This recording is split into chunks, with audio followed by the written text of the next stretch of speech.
Assalamualaikum warahmatullahi wabarakatuh. Selamat datang di Kitab Mawas Diri, tempat kita menggali kisah-kisah sejarah dan legenda penuh hikmah. Pada kesempatan kali ini, kita akan menelusuri salah satu cerita paling mistis dalam perjalanan spiritual Tanah Jawa, pertarungan Syekh Subakir melawan Buto Ijo. Sebuah kisah tentang benturan kekuatan gaib, keseimbangan energi, dan bagaimana tanah ini akhirnya bisa menerima ajaran baru. Siapkan diri Anda untuk menyelami kisah yang penuh magis dan makna.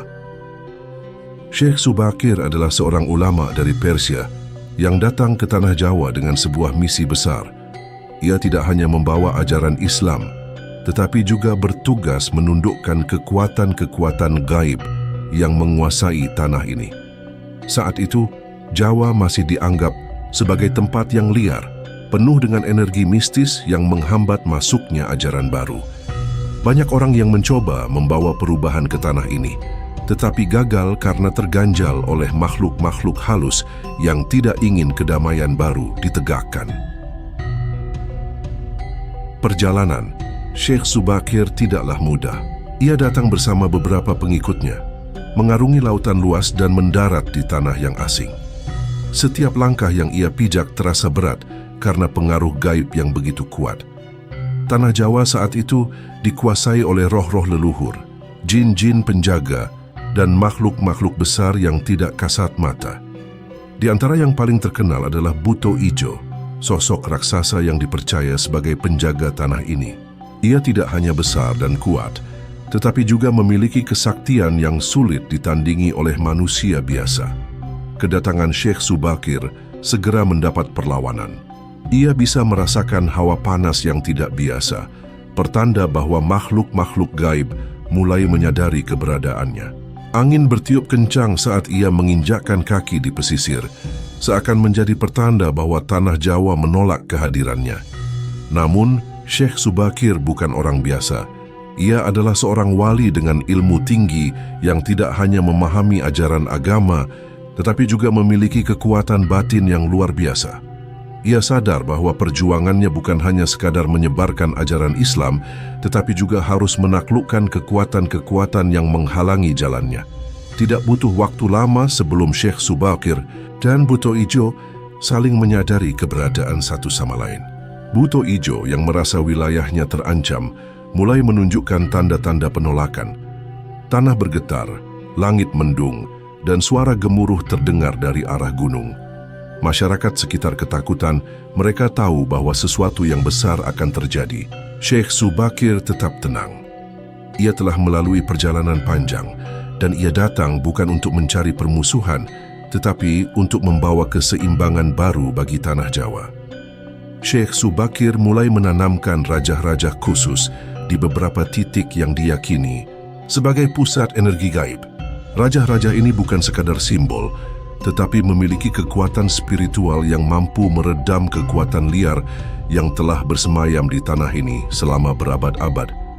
Setiap kali raja ditanamkan, suasana di sekitarnya berubah. Angin yang tadinya menderu menjadi tenang. Suara-suara aneh yang biasa terdengar di malam hari mulai menghilang. Tetapi perubahan ini tidak diterima begitu saja oleh makhluk-makhluk yang selama ini menguasai tanah ini. Mereka marah, dan Buto Ijo adalah yang paling murka. Kabar tentang kehadiran Syekh Subakir segera menyebar. Para petinggi kerajaan mulai mendengar cerita tentang orang asing yang memiliki ilmu luar biasa, yang berani menantang kekuatan yang selama ini tak tersentuh. Beberapa orang melihatnya sebagai ancaman, tetapi tidak sedikit pula yang mulai menaruh harapan. Mereka percaya bahwa jika Syekh Subakir berhasil, maka Tanah Jawa bisa menjadi tempat yang lebih damai, tidak lagi dikuasai oleh ketakutan terhadap makhluk-makhluk tak kasat mata. Namun, perjuangan Syekh Subakir baru saja dimulai. Buto Ijo tidak akan tinggal diam. Dalam kegelapan malam, suara langkah berat terdengar mendekat. Pertarungan besar tidak bisa dihindari. Tanah Jawa pada masa itu bukanlah tempat yang bisa ditaklukkan dengan mudah. Hutan-hutan lebat membentang luas, gunung-gunung menjulang dengan aura misterius, dan lembah-lembah sunyi yang dipenuhi suara-suara gaib. Masyarakat setempat hidup dalam ketakutan terhadap kekuatan yang tak terlihat.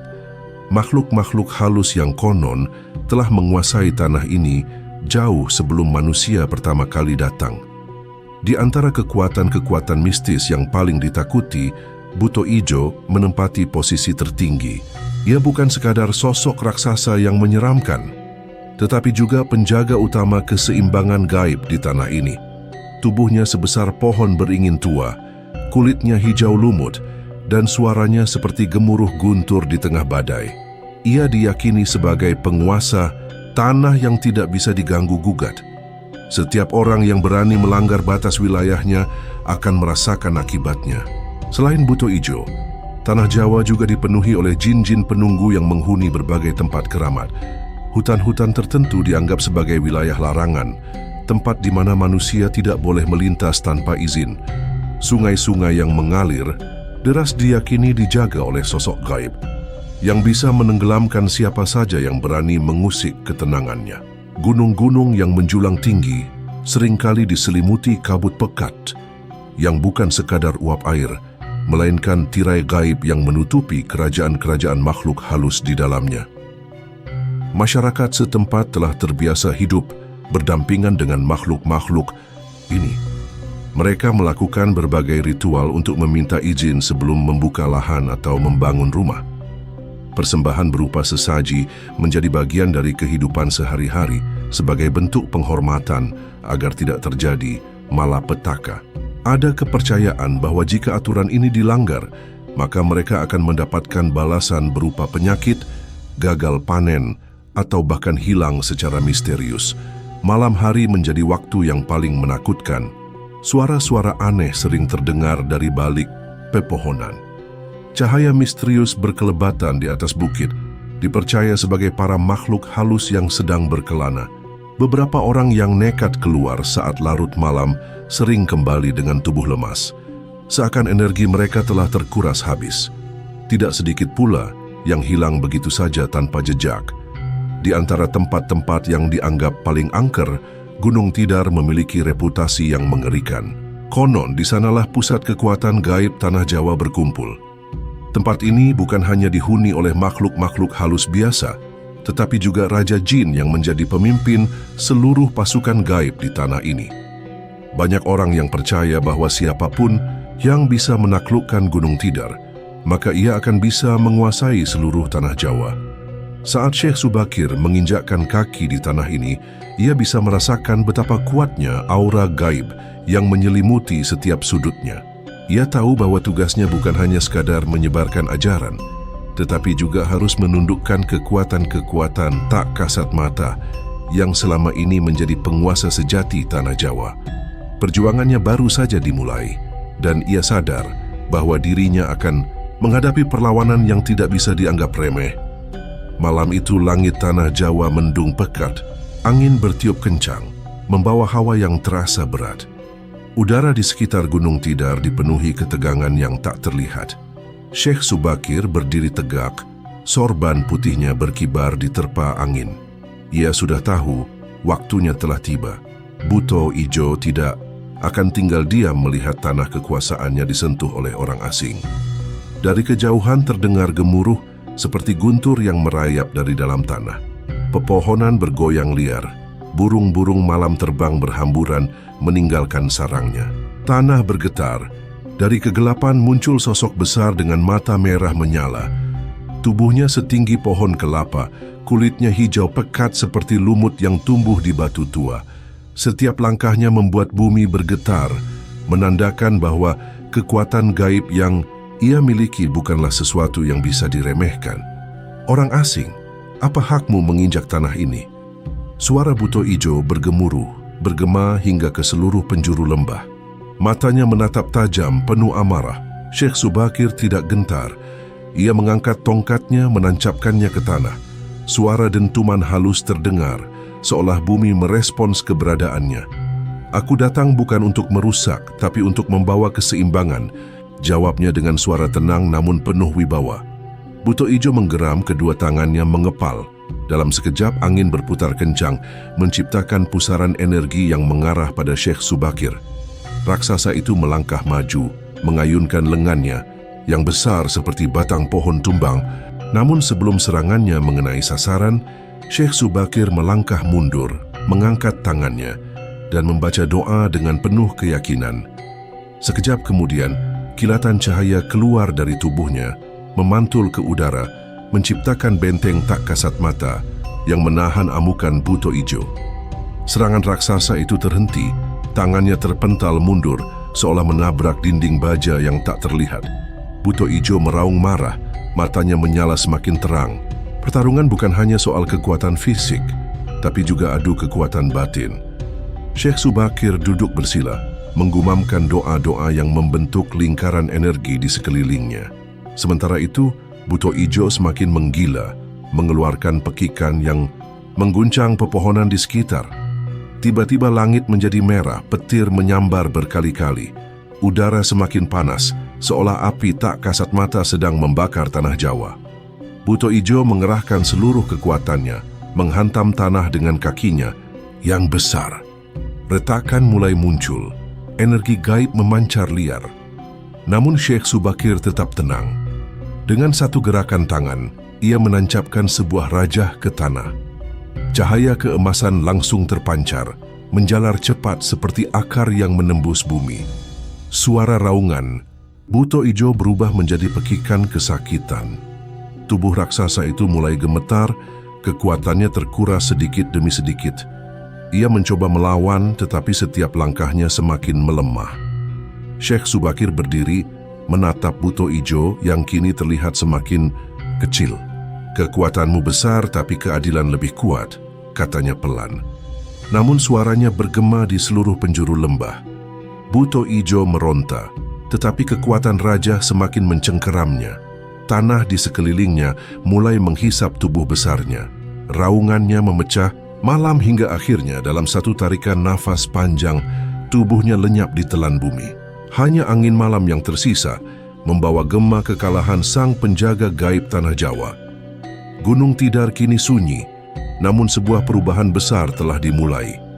Setelah pertarungan hebat melawan Buto Ijo, Syekh Subakir tahu bahwa tugasnya belum selesai. Tanah Jawa masih dipenuhi energi liar, kekuatan-kekuatan gaib yang mengalir di setiap sudutnya. Meskipun raksasa hijau itu telah terkubur, masih ada jejak-jejak kekuatan mistis yang bisa bangkit kapan saja. Ia harus memastikan tanah ini benar-benar tenang sebelum melanjutkan misinya. Syekh Subakir duduk bersila di puncak Gunung Tidar. Di hadapannya terhampar lembaran-lembaran rajah yang ia bawa dari negeri seberang. Rajah-rajah itu bukan sembarang tulisan. Setiap goresan hurufnya adalah rangkaian doa, ayat-ayat yang berisi energi spiritual tinggi. Ia menghamparkan rajah itu di atas batu besar, lalu mengangkat kedua tangannya.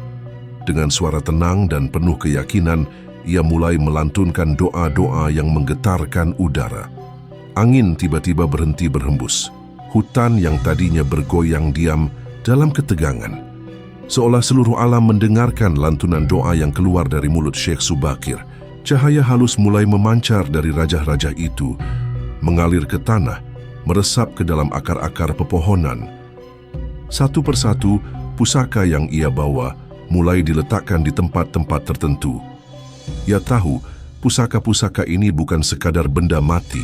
Setiap pusaka memiliki kekuatan untuk mengikat, menetralkan, dan menenangkan energi liar yang bersemayam di tanah Jawa. Sebilah keris pusaka ditanam di lereng gunung. Di tepian sungai, ia meletakkan batu bertuliskan rajah khusus. Di tengah hutan, ia menggantungkan azimat di cabang pohon tua. Setiap tempat yang ditandai perlahan mulai berubah.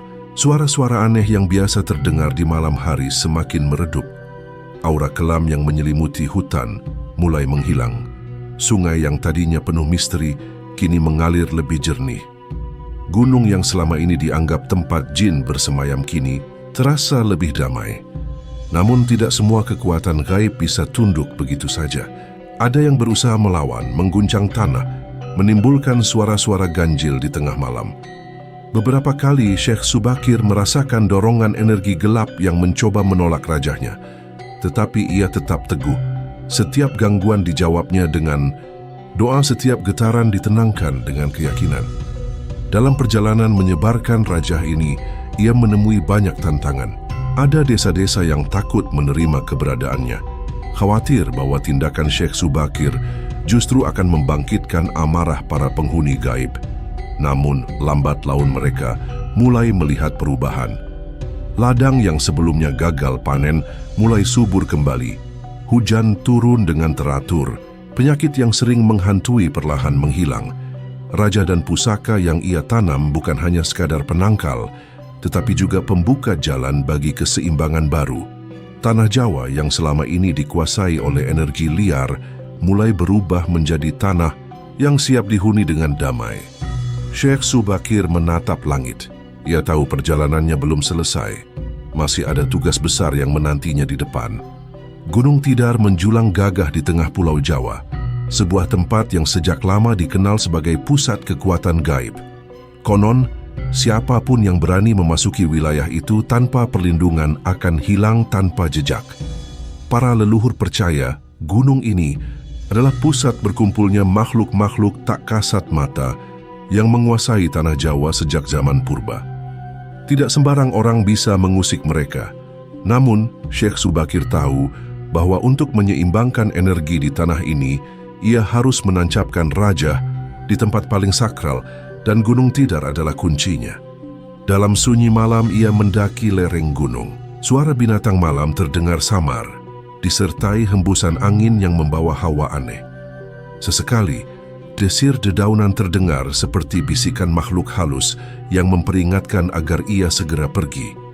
Namun Syekh Subakir tetap melangkah mantap.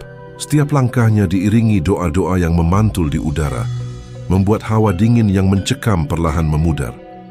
Tepat di puncak gunung, ia berhenti. Di depannya ada sebongkah batu besar yang memancarkan aura gelap. Ini bukan sekadar batu, melainkan pusat dari semua energi liar yang mengikat tanah Jawa. Ia mengambil rajah yang telah ia siapkan, selembar kain dengan aksara suci yang ditulis dengan tinta khusus. Rajah ini bukan sembarang benda, melainkan kunci untuk meredam kekuatan yang mengakar di tempat ini. Saat ia mulai membacakan doa, udara di sekitar tiba-tiba bergetar. Angin bertiup kencang, langit yang semula terang mendadak diselimuti awan pekat. Dari kejauhan terdengar gemuruh halilintar yang semakin mendekat. Tanah di bawah kakinya berguncang, seolah ada sesuatu yang berusaha keluar dari dalam bumi. Tiba-tiba dari arah batu besar itu muncul sosok tinggi besar, berwarna hitam legam dengan mata menyala merah. Sosok ini bukan sekadar jin biasa, melainkan penjaga Gunung Tidar, makhluk yang telah bersemayam di sana selama berabad-abad. Dengan suara menggelegar, ia menghardik Syekh Subakir, menanyakan maksud kedatangannya. Syekh Subakir tak gentar. Dengan suara lantang, ia menyatakan bahwa tanah Jawa harus menjadi tempat yang seimbang, bukan dikuasai oleh ketakutan dan kekuatan liar. Ia mengangkat rajah di tangannya, lalu menancapkannya tepat di puncak batu. Saat rajah itu menyentuh permukaan batu, ledakan cahaya keluar dari titik itu. Getaran semakin kuat, hingga seluruh Gunung Tidar berguncang hebat. Sosok hitam besar itu mengerang kesakitan. Energi yang selama ini membuatnya kuat, kini perlahan menghilang, terserap oleh rajah yang ditancapkan Syekh Subakir. Dengan pekikan, panjang tubuhnya mengecil, lenyap di telan bumi. Gunung Tidar yang tadi berguncang perlahan kembali tenang. Angin berhenti bertiup, langit kembali cerah. Syekh Subakir menarik napas dalam. Ia tahu tugasnya di tempat ini telah selesai.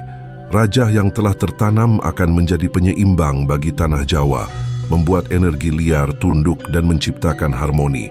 Sejak saat itu, Gunung Tidar tidak lagi menjadi tempat yang menakutkan, melainkan pusat keseimbangan spiritual yang menjaga tanah Jawa dari gangguan kekuatan gelap. Buto Ijo menggeram marah. Tubuhnya yang besar dan hijau menyala semakin membara dalam amarah. Kekuatannya masih besar, tapi ia tahu bahwa sesuatu telah berubah. Energi yang dulu liar dan menguasai tanah Jawa kini semakin melemah. Rajah yang ditanam Syekh Subakir telah meredam banyak kekuatan gaib, termasuk sebagian besar daya yang membuatnya tak terkalahkan selama ini. Namun, Buto Ijo tidak mau menyerah begitu saja. Dengan mata menyala merah, ia melompat ke arah Syekh Subakir, mencoba menyerang dengan pukulan dahsyat. Tanah di bawah mereka bergetar, pohon-pohon tumbang, udara di sekitar berdesir kencang. Tapi Syekh Subakir tetap berdiri tegak, tak sedikit pun gentar menghadapi serangan makhluk raksasa itu. Dengan tenang Syekh Subakir mengangkat tangannya. Doa-doa kembali dilantunkan. Suara lirihnya menggema di udara, menciptakan gelombang energi yang tak terlihat. Buto Ijo yang tengah mengayunkan pukulannya tiba-tiba terhenti. Tubuhnya bergetar hebat. Kakinya terasa berat, seakan ditarik oleh sesuatu. Dari dalam bumi, Syekh Subakir melangkah maju mendekati raksasa itu. Dengan satu gerakan cepat, ia menempelkan telapak tangannya ke dada Buto Ijo. Seketika, cahaya putih keluar dari tangan Syekh Subakir, menembus tubuh raksasa hijau itu. Buto Ijo meraung kesakitan. Tubuhnya terasa seperti terbakar dari dalam.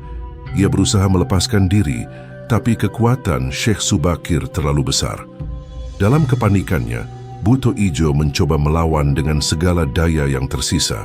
Ia menghantam tanah, berusaha memecah bumi agar Syekh Subakir kehilangan keseimbangan. Tapi rajah yang sudah tertanam di Gunung Tidar telah menetralisir kekuatan seperti itu. Tanah tetap kokoh, tidak lagi tunduk pada amarah makhluk gaib. Perlahan tubuh Buto Ijo melemah. Cahaya yang berasal dari tubuh Syekh Subakir semakin terang, menyelimuti raksasa hijau itu. Pekikannya semakin melemah, tubuhnya perlahan mengecil. Dari sosok raksasa yang gagah, ia berubah menjadi sosok yang lebih kecil, lebih tenang, tanpa kesombongan dan amarah yang dulu menguasainya. Ketika cahaya meredup, Buto Ijo jatuh berlutut di hadapan Syekh Subakir. Tidak ada lagi kesombongan di matanya, hanya kelelahan dan kesadaran bahwa kekuatannya kini bukan lagi untuk menguasai. Ia bukan lagi makhluk liar yang menebar ketakutan di tanah Jawa, melainkan makhluk yang kini harus tunduk pada keseimbangan baru yang telah ditegakkan. Syekh Subakir menatapnya dengan penuh kebijaksanaan. "Kau bukan makhluk jahat," katanya dengan suara tenang. "Tapi kau telah tersesat dalam kekuatan yang tidak seharusnya menguasaimu." Buto Ijo menundukkan kepala. Ia tahu perlawanan telah berakhir. Sejak saat itu ia tidak lagi menjadi penguasa kekacauan. Beberapa kisah mengatakan bahwa ia menjadi penjaga salah satu tempat suci di tanah Jawa, membantu menjaga keseimbangan. Yang lain percaya bahwa ia lenyap, menyatu dengan alam, tidak lagi menjadi ancaman bagi manusia. Namun satu hal yang pasti, sejak kekalahannya, tanah Jawa tidak lagi dipenuhi teror makhluk-makhluk liar. Energi yang dulu tak terkendali kini telah ditata ulang. Keberadaan Syekh Subakir telah mengubah segalanya. Setelah kekalahan Buto Ijo dan ditanamkannya Raja Sakti oleh Syekh Subakir, tanah Jawa perlahan berubah. Gangguan makhluk halus yang dulu sering menakuti penduduk mulai berkurang. Hutan-hutan yang tadinya dianggap angker mulai bisa dihuni dan diolah menjadi ladang serta pemukiman. Manusia tidak lagi hidup dalam ketakutan terhadap kekuatan gaib yang menguasai alam. Para petani yang dulunya enggan menggarap tanah karena takut akan gangguan makhluk halus kini mulai bekerja dengan lebih tenang. Sungai-sungai yang sering dianggap sebagai sarang jin tidak lagi menimbulkan kecemasan, dan perjalanan dari satu daerah ke daerah lain menjadi lebih aman. Kehidupan masyarakat pun berangsur membaik. Di sisi lain, pengaruh Syekh Subakir tidak hanya terbatas pada meredam kekuatan gaib. Keberhasilannya menaklukkan energi liar di tanah Jawa juga membuka jalan bagi berkembangnya ajaran Islam di Nusantara.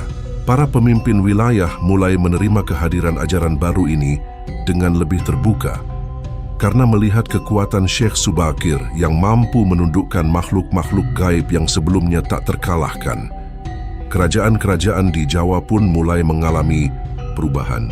Para raja dan pemuka adat yang sebelumnya mengandalkan kekuatan gaib untuk mempertahankan kekuasaan mulai beralih pada kebijaksanaan dan strategi politik.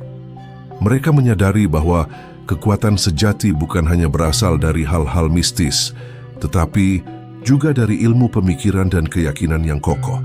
Dengan berlalunya waktu, Tanah Jawa semakin berkembang, semakin ramai, dan semakin kuat. Keseimbangan baru telah tercipta, meninggalkan jejak perubahan yang tak terhapuskan dalam sejarah. Setelah misinya di Tanah Jawa selesai, Syekh Subakir tidak lagi banyak muncul di hadapan masyarakat. Beberapa kisah menyebutkan bahwa ia kembali ke tanah asalnya, sementara yang lain percaya bahwa ia tetap berada di Jawa, menyebarkan ajaran kebijaksanaan di tempat-tempat yang tidak tercatat dalam sejarah. Namun jejaknya tidak hilang begitu saja. Rajah yang ditanamnya di Gunung Tidar menjadi titik keseimbangan spiritual yang bertahan hingga kini. Gunung itu kemudian dikenal sebagai pusat kekuatan gaib di Jawa, tetapi bukan lagi sebagai tempat yang liar dan tak terkendali. Sebaliknya, Gunung Tidar menjadi tempat yang dihormati, sebuah simbol keseimbangan antara dunia manusia dan alam gaib. Selain itu, pengaruh Syekh Subakir dalam penyebaran Islam di Jawa tidak bisa diabaikan. Keberhasilannya menundukkan kekuatan, gaib membuka jalan bagi para ulama setelahnya untuk menyebarkan ajaran dengan lebih mudah. Masyarakat yang tadinya takut terhadap pengaruh makhluk halus kini lebih terbuka terhadap ajaran baru yang membawa kedamaian dan kebijaksanaan.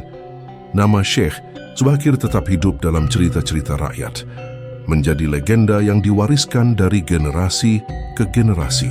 Ia bukan hanya dikenal sebagai seorang penyebar agama, tetapi juga sebagai sosok yang membawa perubahan besar dalam tatanan spiritual dan sosial Tanah Jawa. Warisannya tidak hanya berupa tempat atau benda-benda pusaka, tetapi juga dalam bentuk keyakinan bahwa manusia bisa hidup tanpa harus tunduk pada ketakutan terhadap kekuatan yang tak terlihat. Keseimbangan yang ia ciptakan tetap bertahan menjadi bagian dari sejarah panjang Nusantara.